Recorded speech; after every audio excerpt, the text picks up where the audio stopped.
Surprised personally if both of those veteran quarterbacks are still on the roster come week one. He was entitled. He throws his teammates under the bus. They're rewriting history. You're a dog, dude. Come on, dude.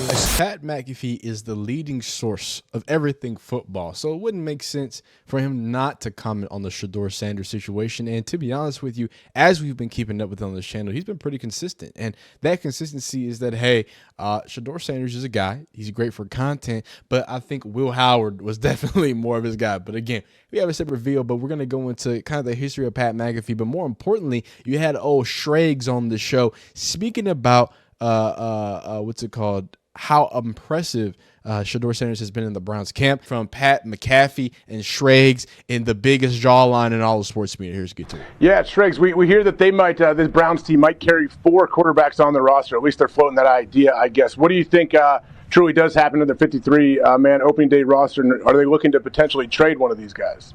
I'd be surprised. And the two guys that I would look at is Flacco and Pickett. Now, they were aggressive in getting Joe Flacco as a free agent quarterback, brought him back. Obviously, he has a great relationship with Stefanski.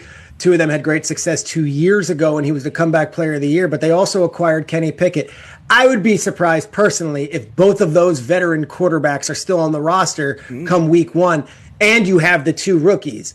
Usually in a situation like this, just covering the league a while like I have, you have the 2 veterans go at it. One of those guys is your veteran, and then you probably keep both rookies, and you dress maybe one of them. And you've got Flacco as your starter week one, Shedeur or Gabriel as your backup. Then you got one who's not active, not dressed, but is obviously still on the team. So it would be surprising with the Cleveland Browns if they kept 4 quarterbacks. I do know that this year is going to be very important for Shedeur and Dylan Gabriel. And the reason is they're both 3rd round and 5th round picks. And if you remember, when we were sitting together at the draft, Cleveland traded back and acquired Jacksonville's 1st round pick and their own 1st round pick. When you have 2 1st round picks of teams that are not necessarily expected to be Super Bowl contenders, quarterback is always going to be looming in every conversation. So I think they're going to want to get those guys action, Gabriel and Sanders. I think they're going to want to have one veteran quarterback. I don't know if there's a value in having both of those veteran quarterbacks and then having 2 rookies on the roster as well. Cleveland Browns are in quite a situation, and they're paying quarterbacks more than anybody else in the NFL. And the quarterback for the one guy I didn't even mention. Yeah, yeah. Is he? I don't even know if he's in the. Is he in the building? He's not even. I don't know. Probably. I haven't heard his name. We know who QB1 is going to be in Cleveland. Who's that? We know. They traded for Kenny, so him. It'll be hey, I love Dylan Gabriel. I love Pickett. Oh, I love Flacco. oh, It's going to stop. be Shedeur. Day one. No, by week 8, Shedeur Sanders will be. Judging by the that sounds right. Judging by the ESPN. I mean, Cleveland I'm dialed into ESPN Cleveland, so I'm watching this. I don't know what the hell those DBs 16 are doing. of 18. Yeah, I think I only saw 1 interception from all the quarterbacks. So I don't know what Ward and the boys are doing over there. But be careful. Be careful. I'm reading tea leaves. I'm watching. What are you talking about, Shregs? 16 of 18. Jackson Dart touchdowns. Threw 3 touchdowns today. Like, be careful. Yeah. Never gonna happen. Holy shit, Really? Not throwing them. Put it on the bottom line. Yeah, it is a lot better than not throwing. Good call, AJ. I get it. Jameis threw 10. I've never, and I respect the hell out of all the beat reporters, but I don't remember us ever charting June minicamp Be a pro. passing stat. That's the evolution. That's attention to detail. This is what football knowledge has come to. I want to speak on a few things. First, there's a few more clips, but first I want to address that ending there where, like, I've been watching football for a while, you know what I'm saying? I've probably been definitely watching football since the entire time that media has been doing its thing, right? You know what I'm saying? I'm not the oldest, but you know what I mean? I've seen the evolution of NFL Network, ESPNs, all those different types of things, and I say all that to say that no, we've never seen that. We've never seen people keep up with an off-season completion percentage, unless it's like a joint practice, maybe, unless it's like a real deal spiel thing, maybe, unless it's preseason football. And like, for those of you who are maybe new to NFL, who've only been watching Shedeur, or you may just new to NFL in general, the preseason is looked at as such a nothing.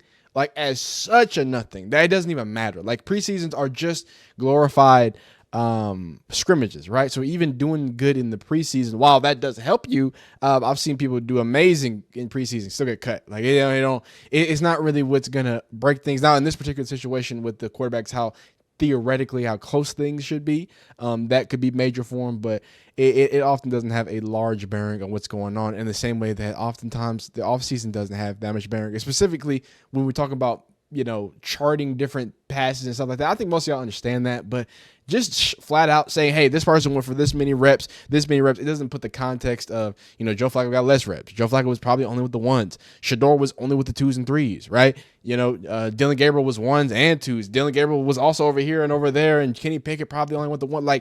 So there's a lot of context that needs to be added. And then on top of that, if you've ever, practiced in a football game, there's a lot of different things that y'all work on. So it's hard to say, oh, well, you went whatever for whatever. It's like, dog, we were working corner routes. Like we were working first read. We were working, what I'm saying? We were being intentional about what we were working. So I think there's a lot of context in the game of football because there's a lot of moving parts in the game of football. But again, I say all that to say, it is important that Shedeur has maximized his opportunities, because if he didn't maximize his opportunities, they wouldn't. If I would have explained how I just explained, and he had a bad camp, he would be like, oh my, no, he's terrible. This is why he went in the 5th round. If I explained it like that, they'd be like, oh my God, it's terrible. Because now I'm explaining it. Now people might think I'm hating on Shedeur, which I'm not doing. I think that he's doing a great job. And I think that making sure and understanding, to Shreg's point, hey, the magnifying glass, the focus point is so much larger and so much more focused on what Shedeur Sanders has going on. And now as the Cleveland Browns as a whole,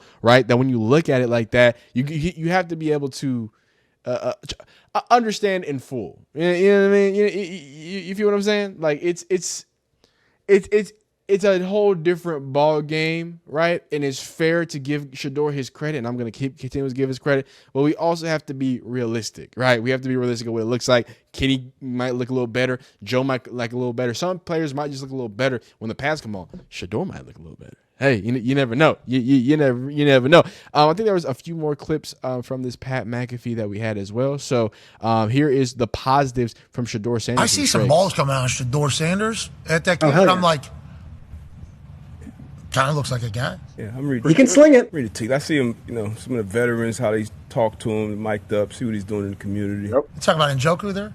Njoku, Mike Napier. You once you see, different little interactions and things like that, I know he has the talent. We'll see. It'll be a competition that usually brings the best out of guys, especially young guys. So I'm interested to see how that quarterback situation. I've heard he's been outstanding in the building, and I don't know. There was never no one thought he was this like malcontent or like a bag. It wasn't. That was the word. No, Shregs. Nah, dog. See, this is what I'm not. I let Shregs live. I let him live. Okay, because I watched on another episode, right, where he was talking about this similar rhetoric. Well, it was nobody ever thought Shedeur was like a bad person. Dog, I got the receipts, dog. I've done it. Yeah. Hey, if you want to go watch the video yesterday, we just went over the terrible things people were saying about Dion, about Shedeur, about anything. Dog, no, you're not going to sit here. Y'all tried to pretend it was a football reason while saying he was entitled. He's terrible. He throws his teammates under the bus. So now that everybody's saying, wait, whoa, he's actually extremely polite. He's not humbled. He is a humble person. That's just how he is because of who his daddy is. He might know how to interact with NFL media. I don't know if y'all know who his dad is. Sorry for yelling in your household, by the way. That's very rude. But in all seriousness, right? Don't give me that. Nah, dog. I don't cuss on here because I like to keep this a PG-13 environment. But don't get that. Come on, dog. Nobody thought that. Nah, and I'm happy. Shout out to Pat McAfee. Hey, I've been watching him for a long time. I've been watching him since 2019. Right? I come off and on. One thing they're going to do is keep it 100. Right? Kind of what was being said. That was kind of what was being said. No. The pre-draft process was so unorthodox that he didn't go through it all like everyone else did. And I think there's a lot that we can look back on this thing, especially if he becomes a star in this league. Oh, my God. They're rewriting history. Peter Schrags became an ESPN. Oh, no. They're trying to pull oh, no. I'm going to have to talk about this on stream, too. This is crazy. This is going to have to be a separate video. They're trying to pull the okie doke on you. They have Peter Schrags, ESPN, new ESPN analyst. He just got picked up by ESPN. He's been doing great stuff, I believe, outside of ESPN. I know either he just became with ESPN or he just got like a big boy, you know what I'm saying? They put that money in his pocket. You feel me? So he's like a guy in ESPN now, right? Very respected. I really appreciated things. Jets guy, right? I respect it. I don't respect this though, right? Because in one way you can look at it as almost positive as Shedeur because it kind of takes away that negative, right? So I would say give him positive for that because him rewriting history, which is what he's doing, you're straight up rewriting history right now. I'm happy that Pat McAfee pushed back. I'm happy that D-Butt pushed back. But the whole idea of it was just an unorthodox pre-draft process. No.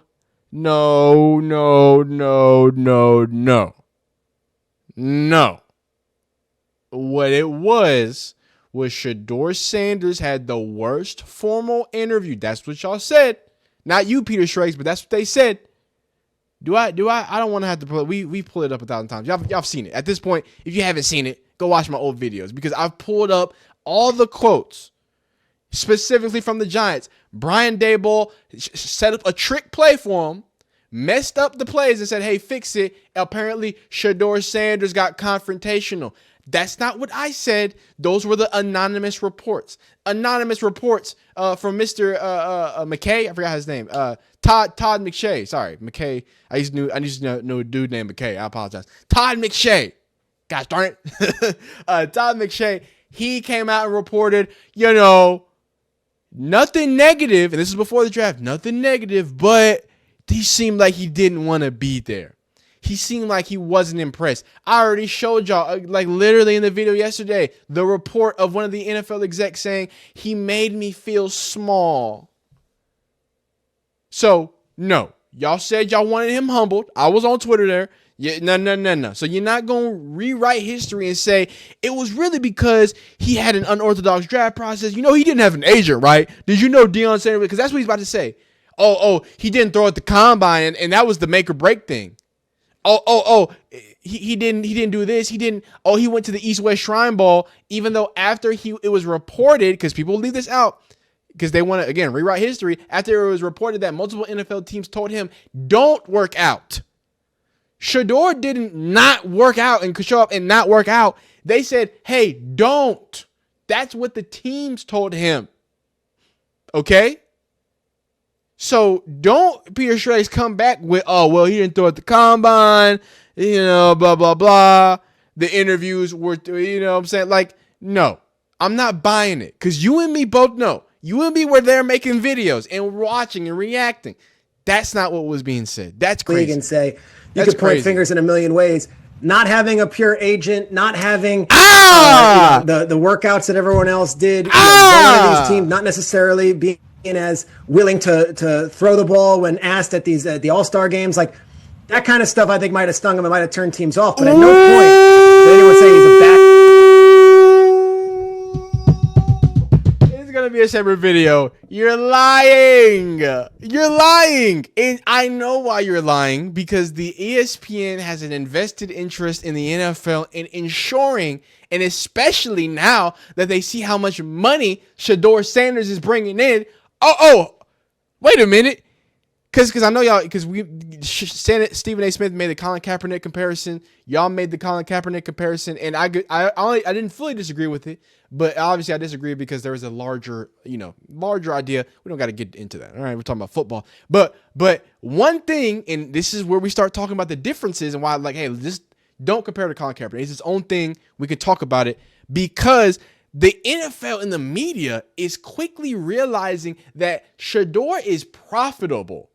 Kaepernick, all those negative people, like, to respond to Kaepernick supporters means to change and to actually do something, right? To respond to Shedeur reporters is just to continue to say positive things about Shedeur, right? Even though y'all know me, y'all go check a channel. Y'all go watch them pre-games, what I said. Go watch what I said after the Alamo Bowl. I literally said that probably tanked some of his draft class. I'm not just going to tell you positive stuff about Shedeur, but pay attention and I told y'all about this, about the trolls that are going to be saying made up things to troll you, to make Shedeur fans because they think you're dumb. That's why. Pete Schrager, he thinks you're dumb. He thinks you're stupid. He thinks you weren't paying attention. And just like I said, again, I didn't watch these clips because I don't watch Pat McAfee, heavily like that. I'll pop in for some clips there. But I was like, oh, Schrager's on there. He's got something to say. I saw the quote. Boom. Let's react to it and let's make a video. And before he said that, I told you what? I told you he was going to say, doesn't have a traditional agent, didn't work out at the camps. And before I said that, I said, hey, but remember, it was reported that the teams told him not to work out. Now, could that be the teams also trying to sabotage him? Maybe. You can look at it like that. I think that's possible. But that's called rewriting history. And they want you to think he just fell in the 5th round. Oh, because NFL vets that have been doing this for decades. Oh, it just fell through the cracks. People who have been watching film for decades, watch the same film you and me as Shedeur fans watched, as someone who thought Shedeur was at worst the top of the 2nd round. And I'm talking about in a regular quarterback draft class. In this weak draft class, there was no excuse for him falling out of the 1st round. I'm sorry.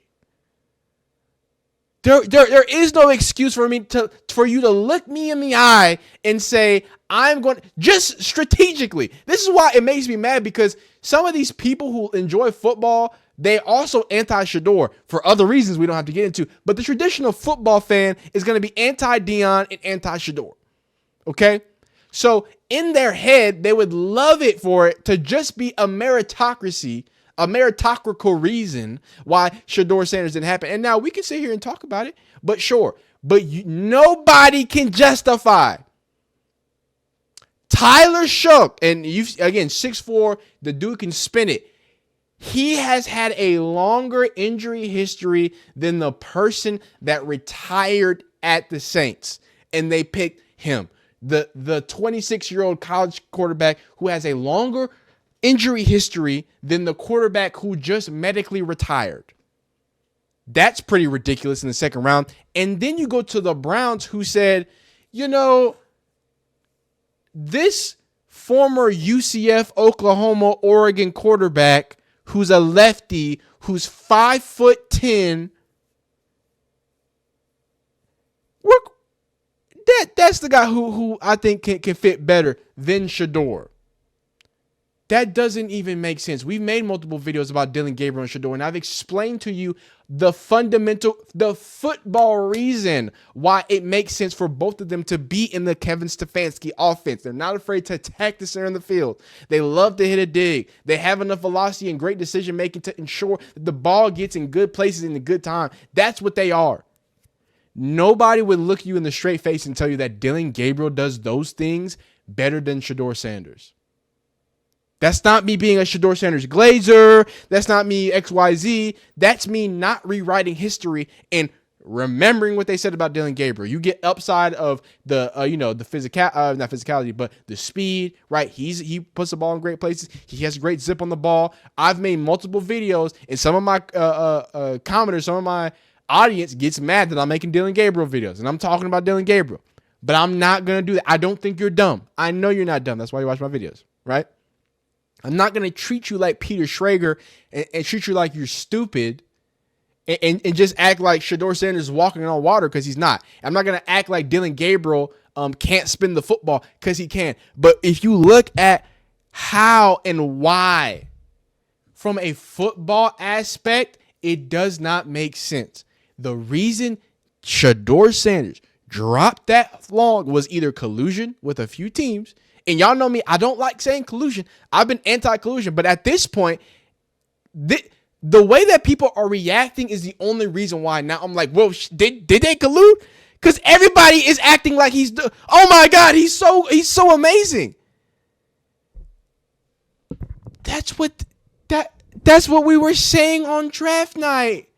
That's what we were saying. That's what y'all were saying all the way up until the anonymous claims happened. And now all of a sudden, Jackson Dart, the RPO. So I'm not going to rant because that's going to be a separate video. But I appreciate Pat McAfee. I really do. Because he pushed back. And to give you proof. Hey, big fan. Hey. How you feeling? Good. You're definitely interesting. I definitely got to come on your set one time. We would love to. Hey, can't wait to watch where you go, where you head to.